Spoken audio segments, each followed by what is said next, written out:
I'm Vin. I'm Sori. If you would like to get your song reviewed, dear listener, there's the filthy capitalist option. As Sori says, 125 gets you straight to the head of the line. You don't have to be a part of the alliance. You don't have to be part of the group. Wait a minute. And the biggest thing is you don't have to wait. You hop, skip, and jump right in front of everybody. 125 gets you there. You do that 3 times, and then get mashed down to the $75 rate for perpetuity. Yes! Also, there is a band review option. So if you've got a band and you're trying to get your band some exposure, hit me up at vinsori@gmail.com and I'll show you the details about how to pull that off. You can also jump on Patreon, and there is a option on the tiers to be able to get your band reviewed. Yep. Obviously, we can't lie to you, so we can't guarantee a positive review. Get what you get. It's just rubbish. Rubbish. Rubbish. That's British for garbage. My favorite is the community option. $1 at the gate gets you in at Patreon. You get to join an alliance. The alliance joins their points together, and that helps determine what songs that we do. The alliances hang out on Discord. Message me on Patreon to get the link. And they do all kinds of other cool things. They do Minecraft, Dungeons and Dragons. Yeah. It's really a community within the community. Anybody can go on the village, facebook.com/Vin and Sori. There's 160,000+ people on the channel. What's cool about the Discord is that it offers a real opportunity for community connection, friendship, that type of thing. And it's on Discord, so if you're not a Facebook person, it's for you. You start off at $1. Right. Plus you get exclusives. Sori and I are working on a song. So the first 15 seconds of that was on Patreon. Also, at $15 tier and above, when we actually debut the video, they're going to be there live with us. There you are, dear listener. Buy merch. Here's another song that heavily influenced the metal genre. Came out in October 1969. My favorite Led Zeppelin riff by guitar god Jimmy Page, along with some of my favorite drumming by John Bonham. Led Zeppelin, Whole Lotta Love. Very interesting title. Let's go.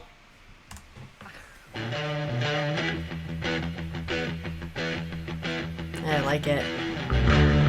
Ooh. You need cooling, baby, I'm not fooling. I'm gonna send you back to schooling. Way down inside, honey, you need it. I'm gonna give you my love. I'm gonna give you my love. Oh, want a whole lot of love. Want a whole lot of love. Want a whole lot of love. Want a whole lot of love. You've been learning, baby, I've been learning. All that good time, baby, I've been the dirt that I'm way down inside. Honey, you need I'm gonna give you my love. I'm gonna give you my love. Oh, a lot of love. Want a whole lot of love. Want a whole lot of love. Want a whole lot of love.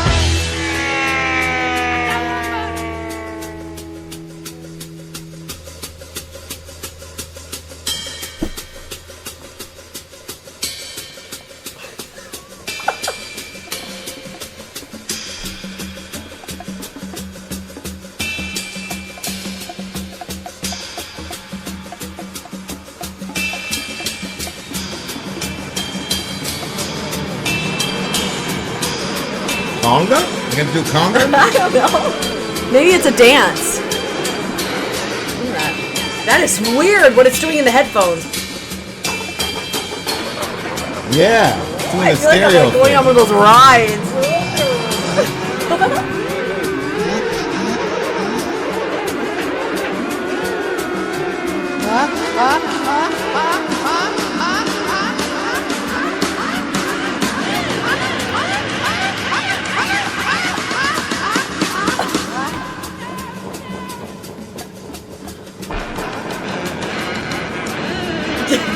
I feel like this is a bit of a private moment. Not sure we should be here.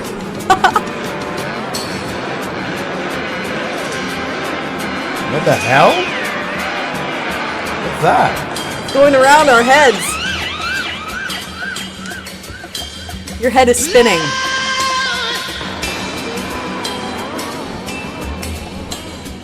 Facts, Emily.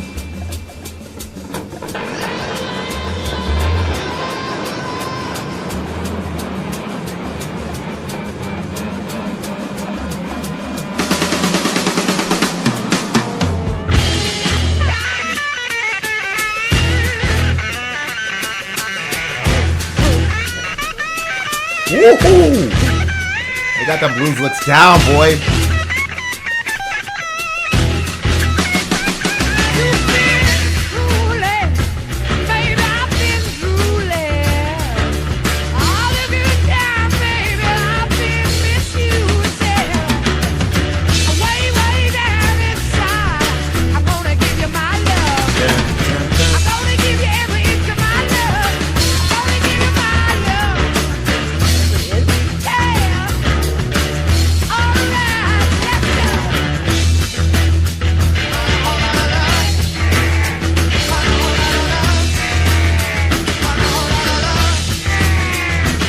Look away.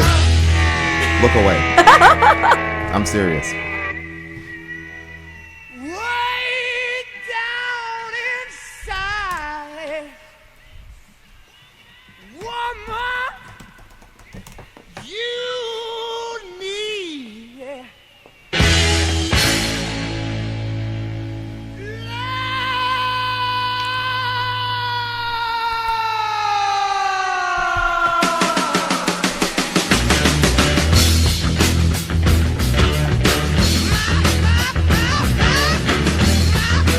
What in the actual?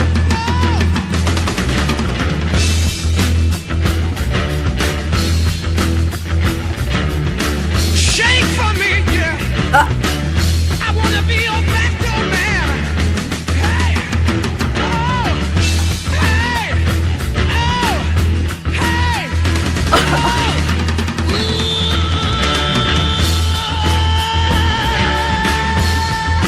Like a door off the hinges?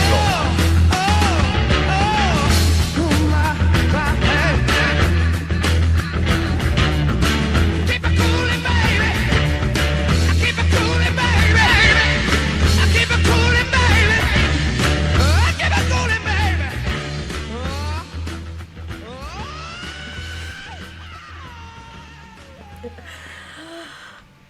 All right. This was great. Gonna be a whole lot of love. This Whole was lot of love. great. I've never heard this song, but I have heard that riff. Oh, really? Oh, yeah. Didn't that sound familiar? Yeah, something did sound familiar. So we went from whole lot of love to this. This is Biggie Smalls. This is a Notorious B.I.G. Okay. Listen very closely. Wait, oh, hold on a There's second. another Oh, no. one. And another one. Check this out, y'all. Go ahead, brother minister.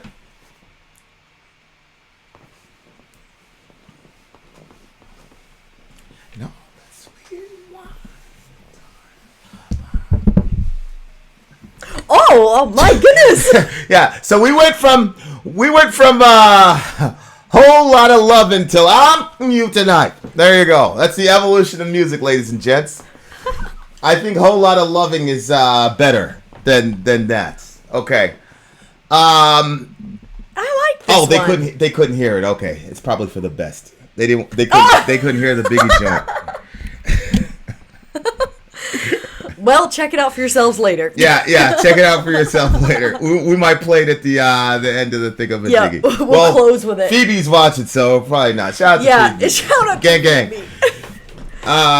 Yeah, I think we made it without any nonsense from YouTube. A lot of lyrical breakdowns here, man. We got a lot to unpack in this song. I think the biggest thing about this song, though, is that riff was insane. Yeah. And And it's what like, they did with the sound, it was like you guys stereo didn't have thing. headphones, so you should put headphones and listen to it. It literally goes from one to the other, and it feels like your head is spinning, which I thought was a cool little ad because we were talking about relationships, sex, blah blah blah, and you felt like your head is spinning. yeah, Well, that's yeah, a they good were touch. playing around with the The audio, yeah. yeah. Brother Man Joe is here. Okay, shout out to Brother Man Joe. He's in Chester's channel. Chester's channel. Brother Man Joe is his name, I guess. Shout out to the homie. Yeah. Oh, What? Joe? What's his name? Yeah. I feel like we've talked to a Joe Chester. So, that's probably him. Hey, what's up? What's up, Brian? Vampire King in the house. Gang, gang.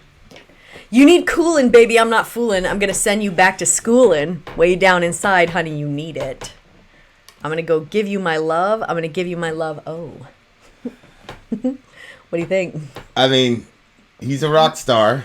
He's a rock star, right? Well, yeah, I mean, he's gonna give her his lovin'. I mean, it's really interesting though, because when you talk about sex and sexuality, he's talking about he wants a whole lot of love, but he doesn't necessarily want love. He wants sex, right, from this girl. So how do you know? Oh, because he said backdoor man? well, I mean, I think we all concur that this song is probably about sex, right? When he's saying he's going to I totally think it's about sex. So but it's like, but I picture them in a relationship.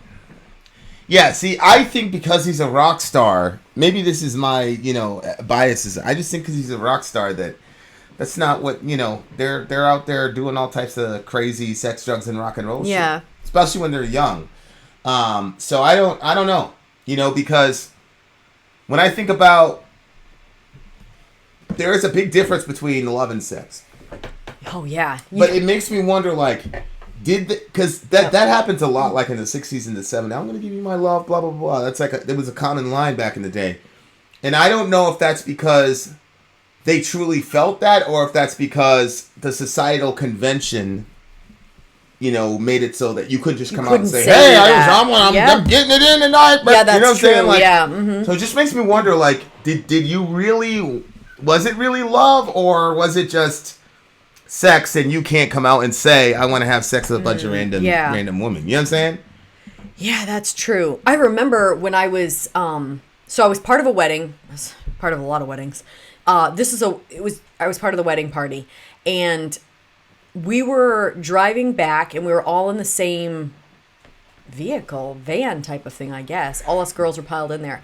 And a discussion started with one of the girls who was younger than I was. And she was saying, I was a teenager, probably like 17, 16 probably at the most. Well, wait a minute. When did you start coming to the Bible study at my house? What year? When you say Yeah, when, I must have been older than that. Because this was when I was dating Nate. Yeah? What year would that have been? 2008, maybe? 2008, 9? When did you get out of college? So if it was 2008, no, it would have been 2007, I guess. No, it would have been 2008 or 2009. Yeah. I think it's probably closer to 2009. So I was like in my early 20s. What year did you marry Homeboy? 2008. And So I it could have been was 2009 because you married Homeboy in 2008. right. So it would be 2007. 2007, yeah. So anyway, so I'm there and we're driving back and she starts a discussion. I don't even know how the discussion got started, but the discussion of sex got started probably because the girl was going to be getting married, blah, blah, blah. And one of the girls in the bus was saying, there was only like 10 of us in there. She was saying, I am totally not good with a guy saying that he wants to have sex or that he wants to F, because she didn't say the word. And she said, but making love is how people need to talk about it. And I didn't engage the conversation because I hadn't done that. So I didn't really have any input. But in my head, I was thinking, what's the difference? If it's the same thing that you're doing, who cares what you call it? Mm-hmm. Of course, now I understand there's a world of difference between sex and making love. Right. And right. The act itself can essentially look the same because there's a whole scale of how that can happen, but I guess it's the intention of the two parties involved. Well, this is kind of one of those areas where your worldview really fucks you up, actually, or has the potential to really, really fuck you up, because there's a song, You and Me, Baby, Ain't Nothing But Mammals. Oh, yeah. Let's do it like we do on the Discovery Channel. And it's like, you reduce this amazing act of unity and exclusivity, and there's something that's transcendent about it that you can't necessarily put your finger on. And I understand, like, there's the whole clicky and people like rough shit and blah, blah, blah. It is like a whole... And I'm not talking about, like, one expression of what that is. I'm just talking about the concept. That's why I said the intention behind it. Yeah, the principle as a whole, you take that and you reduce it to a simple, you know, mechanistic physical act that is just used to, you know, progenate your DNA profile, because the name of the game is like, and so people lose the transcendent nature, especially in this generation. Mm-hmm. It's like people lose the transcendent nature of what sex and sexuality actually is, and I think that's a sad thing. And obviously, you know, me not having a, you know, very strong male influence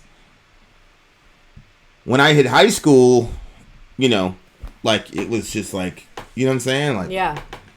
So it's like the song is simple in itself, but love is used like a trillion times in the song, and it's not necessarily love, you know what I'm saying, if he's talking about a groupie. And some of the guys in this band were, like, one of these guys, I mean, I don't want to air out dirty laundry, but we shot a video a couple months back about us it was about Marilyn Manson. And we talked about Elvis, we talked about all these guys that had been grooming underage girls and had been, you know, famous for knocking out these 14, 15-year-old girls. And so that's what I was talking about with Manson. It's like, God.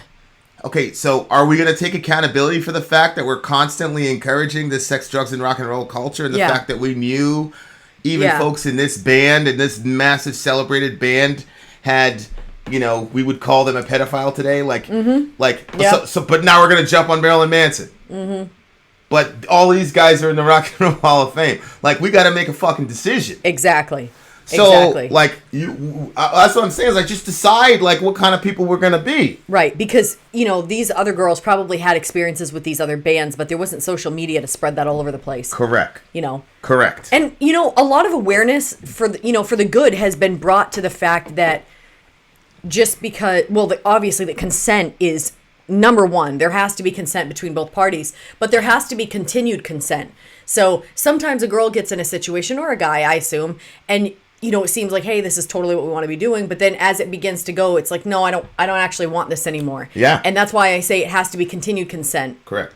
And I think, you know, what you were saying before, I wonder if which comes first. Is it that maybe you had an expectation of sex and love, but then your experience was not so, and so then you abandon the idea of love with sex, and then you go down to the point of, like, let's just do it like the animals. But maybe that's a way of, like, giving up on the idea of, because I mean, sex, there's a bunch of different positions and things that you can go in, but essentially, if you're monogamous, it's the same two people. Yeah. And I mean, there's only so many different ways. You know what I'm saying? So, but that's not the point. The point isn't how many ways, or the point is connecting with each other. And that's why the Bible says Adam knew his wife. So sex is about knowing the other person. And I think that that's where it gets lost. I don't think, you know, especially like doing it like the Discovery Channel, that has nothing to do with knowing each other. Yeah, it was Genesis 4:1. Adam knew his wife Eve, and she conceived a son. So clearly, know there is a euphemism for sex, or maybe sex is a euphemism for knowing. Yeah. Maybe we're looking at it backwards. Yeah, that's kind of what I'm saying. Yeah. So, you know, I don't know what comes first. I do know that obviously this is one of the areas where pornography is like a big, huge, giant negative, because you don't know anything about that girl. And you certainly don't want to know anything about it, which is why when we start saying, hey, these girls could be underage, or these girls could be trafficked, or these girls could be doing something against their own will, that here we're trying to give you some information so you can know, but you don't want to know because you just want to see and do and whatever. Correct. So, but that sets you up for no-less sex. You know, because you're not knowing anybody if it's it's porn or if it's just a one nighter or whatever. Yeah, you're not getting to know these girls when you're and then you're training your mind to have that type of sex, and you're essentially locking yourself into no-less sex. Yeah. I mean, we've seen people that have been married, they could have had great relationships, and they let it all just get destroyed because And it corrupted their minds It did. to the point where, they ended up doing, crazy. They couldn't tell the difference between their actual spouse and what they were watching. Right. And because of that, a lot of unhealthy shit comes out of that. Yeah. Yeah. So. Yep. And, shout out to MJ, because MJ's like, yeah, fuck Marilyn Manson, but also fuck Jimmy Page, right? Because he was one of those folks. So yeah, that's what I love about it, is how consistent she is with it. That's my thing. I'm not necessarily defending Manson as much as I'm saying we have to have some consistency. We knew here. all the. When I say we, I'm talking about the rock community, music community. We knew all this shit about these people. We knew about Elvis. We knew about these people. They're always celebrated. They're always every year in Time Magazine. Blah blah blah. If you pick up a guitar, you're gonna hear about Jimmy Page. Yep. And rightful. And I'm not even saying like he should be completely excised from the memory of rock and roll and all the rest of it, because objectively speaking, the man is a badass guitarist. Okay? But I don't think our society has found a way to hold people that we love accountable. It's always a zero-sum game. Either you're horrible, okay, you're R. Kelly, or you're Jimmy Page. Yeah. So now R. Kelly, well, the problem is that in the modern world, R. Kelly's shit got caught on camera. Right? He put it on camera. We were able to see the horror of what that really truly looks like in the real world and the human beings that are truly affected by it. And, a lot of and you guys, how I am, I'm loving my people, but a lot of people are like, oh, well, why are they going after R. Kelly? What about this and this and this person? Nobody saw Elvis do that to people. Right. Like, you saw Elvis with the underage girl, but this dude, that shit was on camera, my G. And I don't give a fuck who you are. If you're in a trial and you see some shit happen to some underage girl, that motherfucker's going away. I don't care if he's black, white, yellow, purple, orange, teal. Motherfucker, you going to prison, bro. Right. And it was not just that she was underage, but it was what he was doing. I think that people would have been far less horrified if it was... Like, I think people would be horrified regardless because it was an underage child. But I think that what they were doing and what he was doing and having her do was made that whole situation even more horrifying. I agree. And I'm pretty sure she was like smaller than an average person her age. I'm not sure. So it was even more like, holy. Yeah. But yeah, so I thought the song was fun, like it had that sort of kind of lovey feel. Yeah, I get what you're saying. It probably was kind of for more the groupie, especially when you get to the more toward the last. Shake for me, girl. I want to be your backdoor man. I actually thought that was like maybe some gross reference, but then I changed it and thought, no, maybe it means like, No. It's supposed to be gross. You think? I don't think it's gross. I mean, it's obviously talking about a sexual act, but I don't think it's anything other than that. He's saying, shake for me. I want to be your backdoor man. I mean, there's no way. Well, I thought maybe backdoor man that meant like he wants to be, because they travel all over the place, so he's gonna slip in through the back door. Then shake for me. How does shake for me work in that context? Yeah, you're probably right. I mean, I wanted to not. And Emily, I love Jordan Peterson, but he has no fucking clue what he's talking about here. Emily, ask Jordan Peterson or anybody else how to tell who's a consenting person in pornography and who isn't. Because a couple of shows ago, we looked at certain reports. Yeah. And we saw how sex traffickers force women into pornography because they're never going to be able to get another job because of the way that our society treats them. Yeah. And secondly... go ahead. Secondly, there are numerous stories. Jenna Jameson talked about this, actually. And we're trying to land... If we ever land an interview with her, then, it'd be better to hear it straight from the horse's mouth. But Jenna Jameson talked about this, where there was a girl that was kidnapped underage, raped on camera, and she was a very, very popular person in one of these in one of these sites. And there are numerous occasions where that happened, where the girl was underage. And the comments from the men under that... Mm-hmm. So what I'm saying is... And the other thing, Emily, is I could show you reports where access to child movies lowered the chances of one of these pedophiles from actually touching a person in the physical world.